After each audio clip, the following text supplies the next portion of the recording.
샬롬, 간밤에도 잘 주무셨나요? 하나님께서 우리에게 새로운 생명과 기회를 주셨습니다. 오늘도 복된 날로 만드시는 저와 여러분들이 되시기를 소망합니다. 기도하겠습니다. 아버지 하나님, 우리를 불러주시고 하나님의 자녀로 삼아주셔서 하나님께 예배하는 특권을 주심을 감사드립니다. 하나님, 오늘 주신 하루 하나님께 예배함으로 출발합니다. 우리의 출발이 하나님과 동행하는 출발이 되게 하여 주시고 우리의 삶의 모든 과정이 하나님과 동행하는 축복이 되게 하여 주시옵소서. 나의 삶을 내가 결정하는 것이 아니라 주인 되신 하나님께서 결정하시도록 내 삶을 내어드리게 하여 주시고 오늘도 어떠한 선택의 기로에 선다 할지라도 하나님의 뜻대로 구하는 내 삶의 유익보다는 다른 사람의 유익을 위해서 구하는 삶이 될 수 있도록 인도하여 주시옵소서.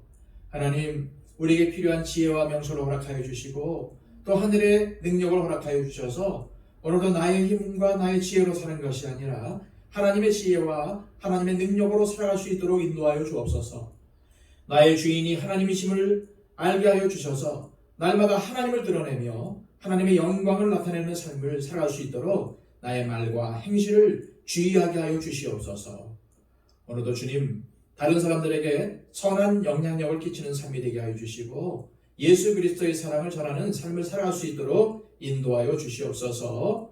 오늘 하루의 삶을 주님께 의탁하오며 예수 그리스도의 이름으로 기도하옵나이다. 아멘. 다 함께 찬송가 314장 찬양드립니다.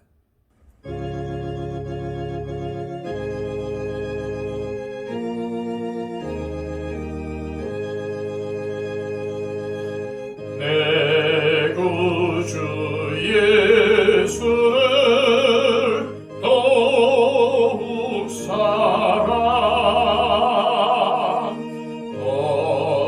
엎드려 비는 말 들으소서. 내 진정 소원이 내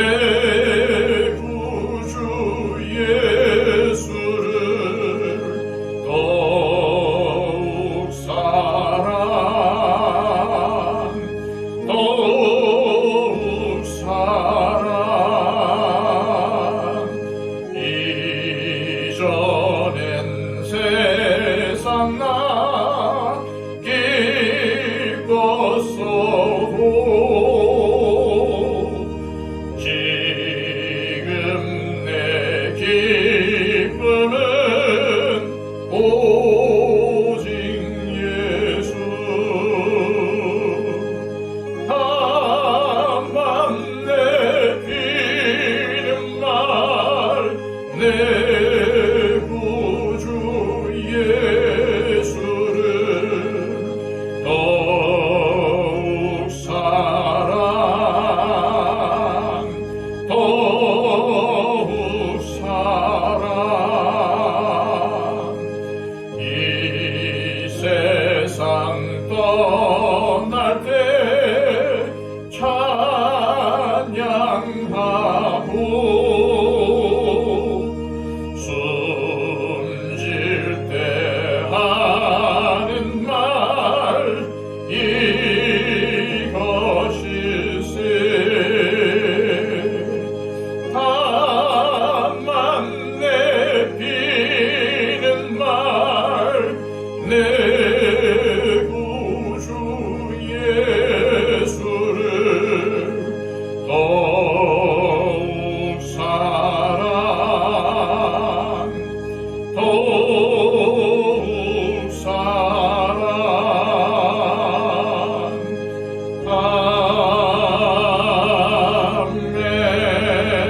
아멘.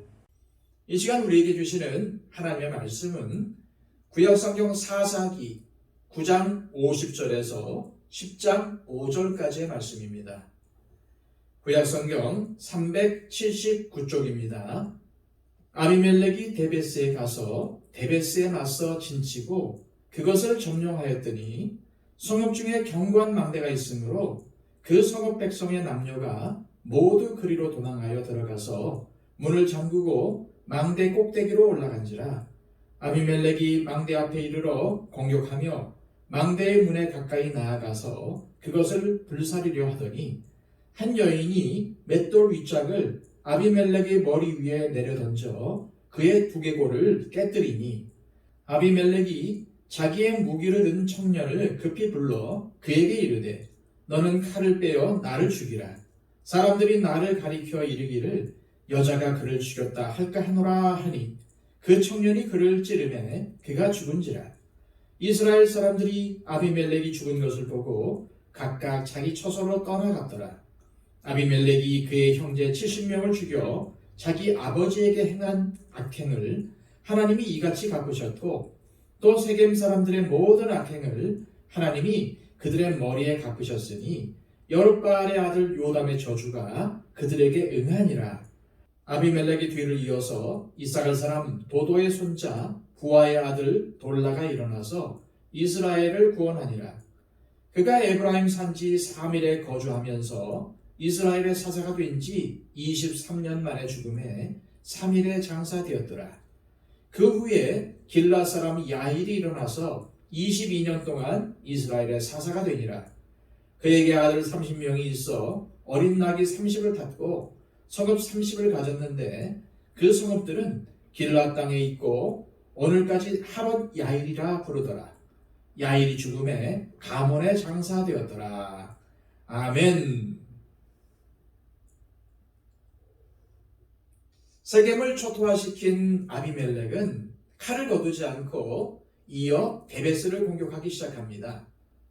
데베스는 세겜에서 북동쪽으로 대략 18km 정도 떨어진 곳에 자리한 성읍이었습니다. 데베스에 거주하는 백성들은 자신의 형제 70명을 한자리에서 죽이고 자기에게 대항하는 세겜 사람들 1000명을 불을 놓아 죽인 아비멜렉의 잔인함에 대해서 익히 알고 있었을 것입니다. 그렇기에 데베스 사람들은 두려워하며 항복이 아닌 피신을 택합니다.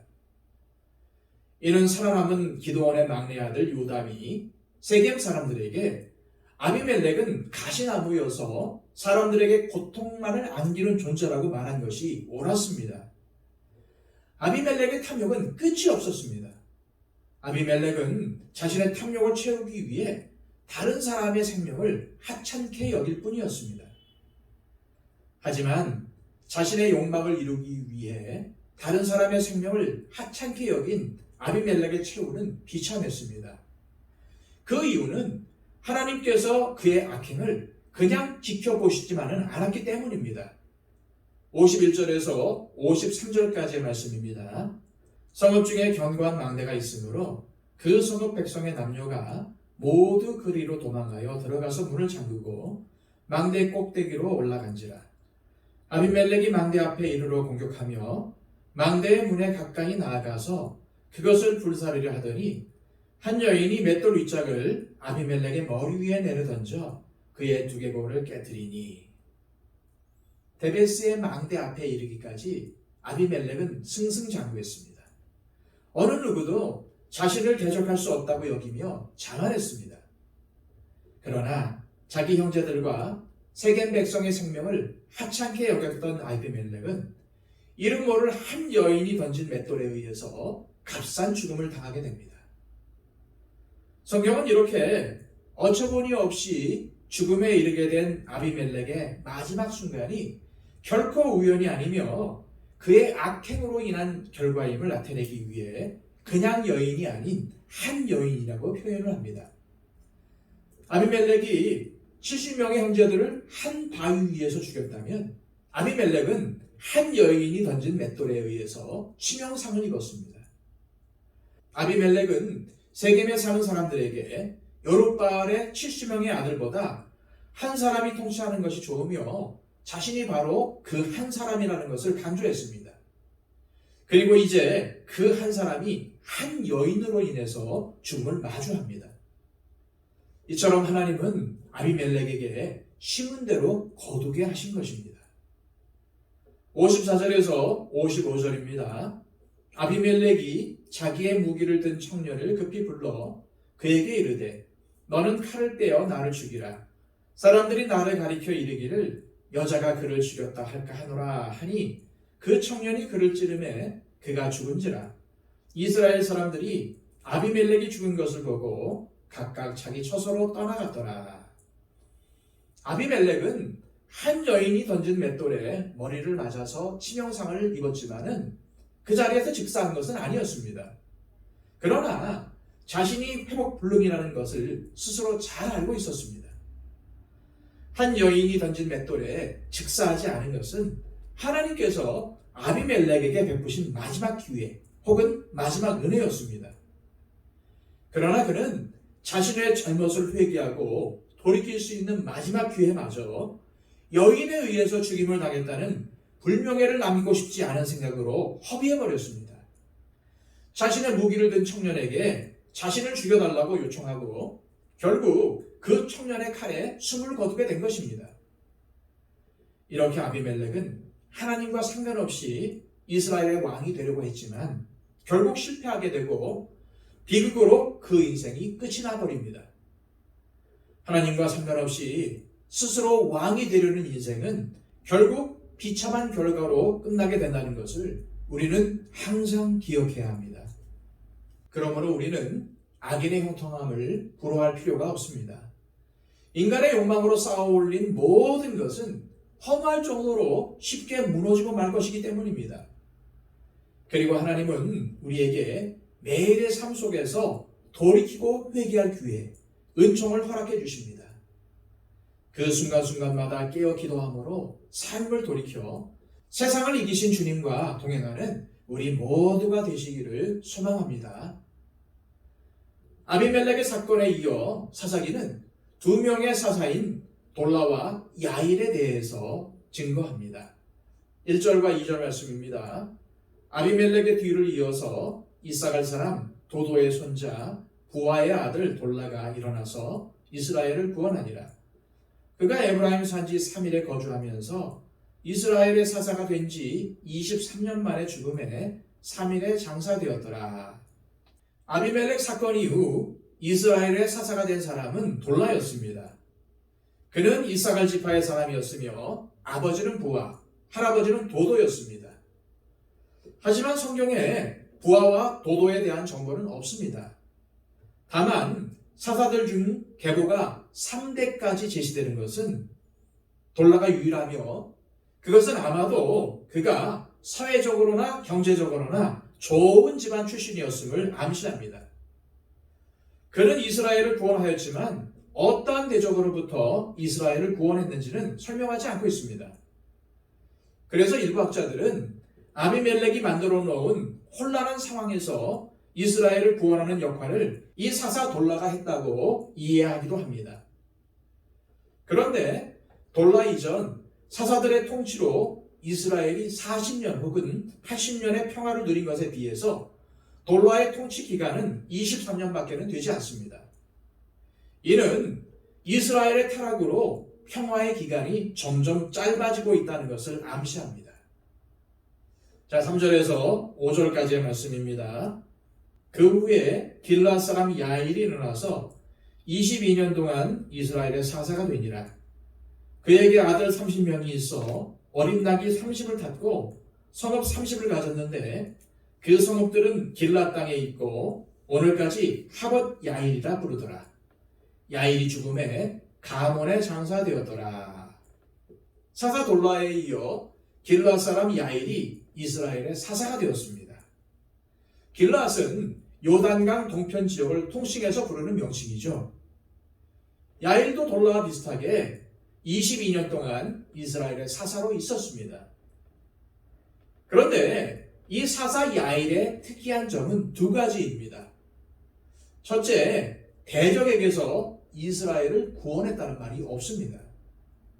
이는 야일이 오직 다스리는 역할만 한 사사임을 알 수가 있습니다.